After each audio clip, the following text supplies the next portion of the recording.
this is another video in my series of what do RC car guys build when they lose their minds. Well, they probably take something like this Traxxas 4Tec 2.0 VXL and go out and buy a new motor for it from Poseidon. Now this is a 600 kV 1/5 scale motor, which I can tell you right now is not going in that car. But this impressed me that much when I had it in my 12S Losi DBXLE the other day. I bought another one so I can keep the one in my Losi and in my new 1/5 scale RC hypercar project, the build of which starts next week. So if you don't want to miss that, then don't forget to like and subscribe. Anyway, Rich, get to the point. However, while shopping for this, I happened to notice on the Poseidon site that they had got a new 3300 kV 1/10 scale motor out, which will take up to 5S. Got into conversation with them over it, said, is that going to be suitable for the 4Tec? Which I thought it quite probably would be, the appeal being that I could run the thing on 4S. And they happened to talk me into buying this 2900 kV version, but this will run on 6S. It's 4mm wider than the current Castle motor that's in there, so this is 40mm versus 36mm. This is 7.5 centimeters long versus 5 centimeters long for the Castle motor that's in there, but I should be able to squeeze that in there. Nonetheless, comes with a 5mm shaft. Now, why do I want to run this car on 6S? Well, I've actually tried a couple of times with this setup on here, because while the motor is rated at just 3S, the ESC is actually rated at 6S, whereas this thing will run on 6S all day long without any overheating issues, fingers crossed. Let me take the camera down, show you around the spec of the car in a minute, and then let's drop this in the car. I'm going to take it out for a quick run around the yard, and then fingers crossed, take it out for a speed run in the morning. Now you can see the current Castle motor set up in here at the minute, Mambrax ESC, which I've just already loosened from the car. I've also built some extension leads. The reason for these will become apparent in a second. Currently we've got the hot racing motor mount and gear cover assembly on the back there. GPM parts all round, both front and rear. This all helps stop what they call the death wobble on the Traxxas 4Tec. Dramatically reduces the vibration and enables me to launch this thing in full throttle in a straight line. I've also got CVD drive shafts all round. Having dropped a couple early on becomes very frustrating, whereas the CVD ones, even if they come loose one end, you ain't going to lose one out of the car. Still got the stock drive shaft in there. Here's the Poseidon motor. I'm using the P1512 Poseidon Pro version brushless motor, 2900 kV. On the output, link to it below the video. It is, I have to say, much like its bigger brothers, supremely well engineered. What do we got on the box? 3 spare connectors for the 6.5mm bullets on there. You know a motor is going to be serious in a 1/10 scale car when it comes with 6.5mm bullet plugs attached to it. 5mm drive shaft out on there. Just check out the quality of that thing. Absolutely supremely well engineered. So, I want to see it fitted in the car. Well, one thing I've got to say, people, is you might be wondering why I've not gone and fitted, say, a 6S armour set up to this car. Had considered doing that. I've actually tried putting the 4S armour power plant into this car and running it. It accelerated absolutely great, but the KVs were too low. It wasn't getting anywhere near the top speed I wanted out on there. The armour 6S motor, 2050 kV on there, and thought I might have the same kind of problem on there, and besides which, when I can use this Poseidon motor with a Castle Mamba X ESC, it gives me a whole host more programming options, throttle curve, brake curve, etc. Way more than I would be able to do with the 6S armour setup. So that's why I've gone down this route, and I do love the Poseidon motors, and from what I've seen so far, the Poseidon motors are the absolute business. Move the Castle Mamba X ESC to one side for the minute, disconnected the leads. So now I've got to remove the motor. I'm going to keep the fan, so I've got no need to disconnect that from the receiver setup on there. But in order to get to the motor and the motor housing, just got to remove this GPM brace. So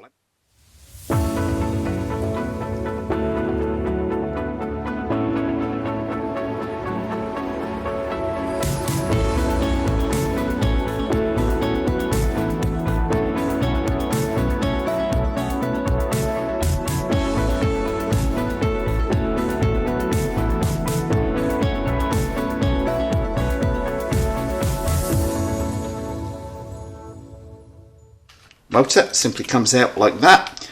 Take my pinion off And for my new motor, to my hot racing plate. So we've got a 3.1mm shaft on the Castle motor here, and a 5mm shaft on my new Poseidon 2900 kV motor. But you will also note, right in the middle there, we have an adapter. Now with the grub screw removed, that adapter should push out completely, and now we're left with one 5mm gear to fit to my new 5mm motor shaft. Okay, well I've got the new motor in. Got the first sort of test mesh on the pinion with a little piece of paper in there, and that seems to be looking pretty good. Still sounds a little bit louder than I thought it might do. Might need backing off a little bit, but I'd rather not get it too light to start with and risk destroying the gears. Anyway, time to get the gear housing back on and the braces back on. And to anybody wanting to do this conversion, I would say you're going to need a little bit of patience on here, because the tolerance between the edge of the motor can and the central drive shaft, you may be talking 2mm, 3 at absolute best on there. But it fits, drive shaft clears, so let's get all the rest of it back on, Reggie. Okay, well it's coming together quite quickly. Now clearly there's not going to be enough space, as I thought there wouldn't be, to mount the Mamba X ESC in the centre there. Just having to push the Castle fan down onto the motor for the minute, because there's not even enough room to get a ziplock tie around it. But we can work around that. Now the ESC, the logical place for it would be to sit it up on top of this brace here. Now I'm probably going to make a little metal plate in the morning so that I can safely put that down with double-sided tape onto there. And ESC wire just about stretches through to there. The wiring's nicely out of the way on this side. These 3-inch extension leads that I've made up for the car, I've actually got some more heat shrink, because whilst the joint is very, very flush indeed, you can still see a tiny little bit of brass poking through there. I do not want these leads to touch with 6S power and a considerable amount of current going through there. So I'm going to slide a bit of heat shrink onto each of those wires on there, get the heat gun on there, and then there should be no possibility of the leads sparking out and causing any problems with the power this thing is under, which you're going to see in about 2 seconds. But me, right now, I'm off to bed. Is it 3 minutes? Okay, got all the heat shrink on my wires, and more to the point, I've made up that ESC mounting plate for the back of the car. Now, if you're interested in one of these, please have your say in the comments section below the video. If there's enough interest, I'll get a batch of these made up. Just remember guys, if you like what you see today, don't forget to subscribe. Okay, well, I've got the wires in the right way around this time, so fingers crossed. Let's give it a quick fire up on the bench before taking it outside. That's not bad. Let's give it full throttle. Now the gear mesh is much better than it was before, because before when I was easing up straight away, the car was almost like it was full brake on there. So that's good from the outset. What do I need to do? I need to find that somewhere fastening that fan down, because that is floating around a bit with the vibration. And I need to program the Castle Mamba X using my Castle B-Link, because I want to adjust the brakes on this car, so we've got a lot more braking strength on there. Did I just say we'd take the 4Tec out for a quick run around the yard? Well, I think we can do a little bit better than that today. Oh my lordy, I can tell you right now, even on 3S, this thing should be up there with a truly terrifyingly fast. Now, this body might flip, because this is not the best body for it.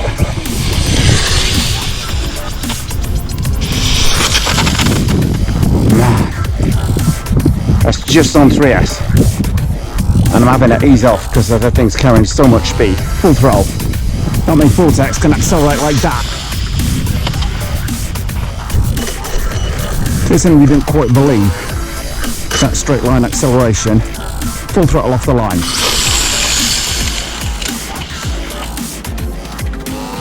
Drag racing team, just about unbeatable with these 45mm foams on the back. Not best for speed though, nor is this body. Oh man.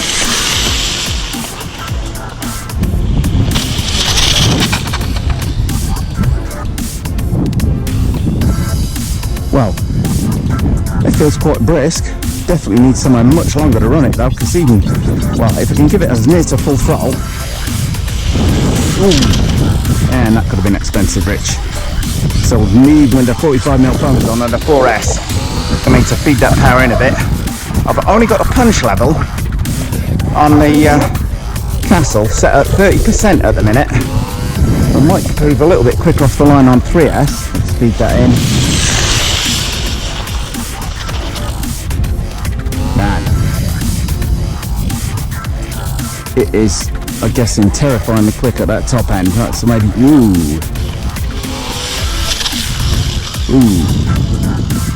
And something doesn't feel quite right on that.